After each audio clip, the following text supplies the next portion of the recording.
Bienvenue à la Minute Géopolitique. Aujourd'hui, je vous propose d'accompagner Emmanuel Macron lors de l'inauguration du Mondial de l'automobile qui a ouvert ses portes à Paris le 18 octobre 2022. Curieux, me direz-vous, dans un contexte où l'on peine à trouver du carburant. Et pourtant, c'est bien au cœur du temple de l'automobile, dans ce lieu qui rappelle que les Français aiment la bagnole, pour reprendre l'expression de Georges Pompidou, que le président français a fait de nouvelles annonces. Son objectif est fidèle à ses engagements européens.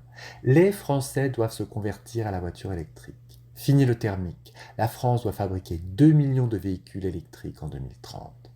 Et pour permettre une transition en douceur, le président propose la hausse du bonus écologique, le développement de la location de longue durée et la construction de nouvelles bornes électriques.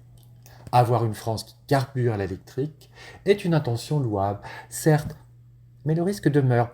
Et dans ce domaine, il s'appelle la Chine. Elle est le premier fabricant mondial de voitures électriques, elle maîtrise l'ensemble des étapes de la fabrication et notamment le cœur d'une voiture électrique, la batterie.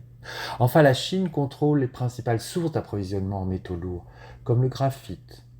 Et de fait, les constructeurs chinois sont accueillis comme des rois au Mondial de Paris, alors que la plupart des constructeurs ont refusé de prendre un stand.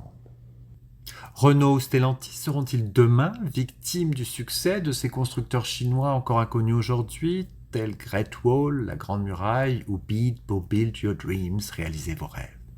Autre interrogation légitime, peut-on réellement envisager de bâtir en moins de 10 ans un marché automobile 100% électrique, alors qu'il ne représente qu'à peine 12% du marché français en 2022?